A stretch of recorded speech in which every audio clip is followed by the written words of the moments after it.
SCERT Uttar Pradesh के दिशा निर्देशन में विकसित देशांतरण मॉड्यूल पर आधारित 3 दिवसीय प्रशिक्षण कार्यक्रम का आज अंतिम दिवस सफलतापूर्वक संपन्न हुआ।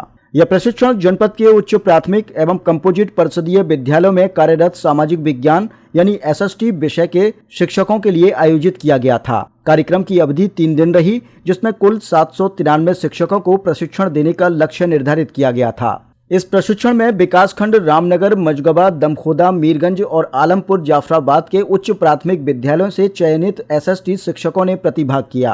प्रशिक्षण 2 कक्षों में संचालित किया गया, जिसमें नोडल प्रवक्ता के रूप में दिनेश कुमार सिंह ने अहम भूमिका निभाई। प्रशिक्षण कार्यक्रम का संचालन प्राचार्य दीप्ति वार्ष्णेय के कुशल निर्देशन और संरक्षण में किया गया। प्रशिक्षण को प्रभावी बनाने के लिए डाइट के प्रवक्ता विनोद कुमार, कृष्ण कुमार, आकांक्षा, श्रीकांत मिश्रा के साथ साथ SRG doctor Anil Choubey, doctor Lakshmi Shukla और डॉक्टर धर्मवीर ने संदर्भदाता के रूप में सहयोग प्रदान किया। प्रशिक्षण के दौरान शिक्षकों को नई शिक्षण पद्धतियों, छात्र केंद्रित शिक्षण, गतिविधि आधारित अधिगम और देशांतरण मॉड्यूल की व्यवहारिक उपयोगिताओं से अवगत कराया गया। प्रतिभागी शिक्षकों ने इसे उपयोगी बताते हुए विद्यालय स्तर पर इसके प्रभावी क्रियान्वयन की प्रतिबद्धता जताई। खबरें 24 में आपका स्वागत है। मैं रविंदर सिंह। इस वक्त मेरी मौजूदगी कहीं और नहीं बल्कि उत्तर प्रदेश के बरेली के फरीदपुर में हो चुकी है। इस वक्त मैं फरीदपुर डाइट पर मौजूद हूं।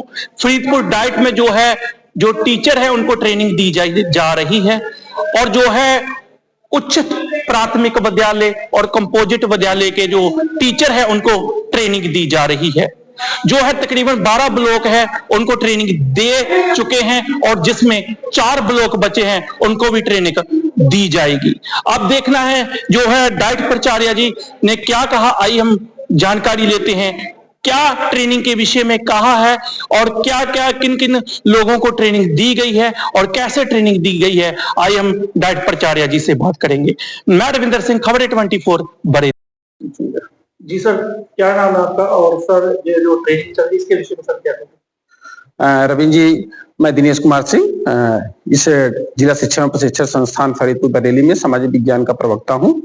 हमारे संस्थान में इसमें जो है सामाजिक विज्ञान का एक प्रशिक्षण चल रहा है, जो कि कक्षा 6, 7, 8 में जो हमारे परिषदीय विद्यालय के शिक्षक हैं उनके शिक्षकों के लिए यह प्रशिक्षण आयोजित किया जा रहा है।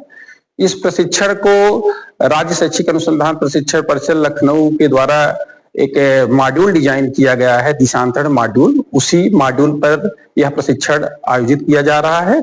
इस प्रशिक्षण का उद्देश्य जो है कि सामाजिक विषय के जो शिक्षक हैं उनके जो पठन पाठन है और कैसे सामाजिक विषय को अधिक रुचिकर बनाया जाए बच्चों के बीच, इसी को लेकर इस पूरे मॉड्यूल पर काम किया गया है। और जैसा कि आप जानते हैं कि विगत वर्षों में ज्यादातर प्रशिक्षण जो होते थे वो गणित, विज्ञान या भाषा पर होते थे, लेकिन सामाजिक विषय पर इस तरह का पहला प्रशिक्षण डाइट के द्वारा दिया जा रहा है, क्योंकि इसकी एक लंबे समय से सामाजिक विषय के शिक्षकों की मांग थी कि हमारे लिए भी कुछ इस तरह के प्रशिक्षण का आयोजन कराया जाए। तो उस दिशा में यह एक कार्य किया गया है, जो हम लोग इस आशा में है कि निश्चित तौर पर इससे एक बेहतर परिणाम मिलेगा और शिक्षकों को इससे बहुत कुछ सीखने को मिलेगा। इसी उम्मीद के साथ हम लोग इस प्रशिक्षण को चला रहे हैं। इस प्रशिक्षण को जनपद के समस्त उच्च प्राथमिक विद्यालय और कंपोजिट विद्यालय के एक शिक्षकों को दिया जाना है, जिसमें से हमारे यहाँ अभी तक हमने 12 विकास खंड के शिक्षकों को यह प्रशिक्षण दे दिया है।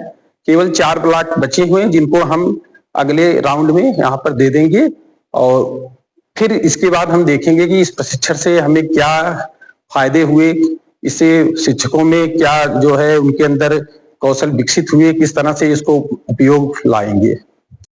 जी, शासन के और हमारे डायरेक्टरेट के निर्देशानुसार जो हमें वार्षिक कार्य योजना दी गई थी उसमें विभिन्न प्रकार के प्रशिक्षण बेसिक अध्यापकों के लिए आए थे और उसमें लगभग सभी हमारे पूर्ण हो चुके हैं। अंतिम प्रशिक्षण जो सामाजिक विषय का है, देशांतरण मॉड्यूल के तहत हमें दिया जाना है, वो भी लगभग पूर्ण हो चुका है। इस हफ्ते पूर्ण हो जाएगा अंतिम बैच उसका।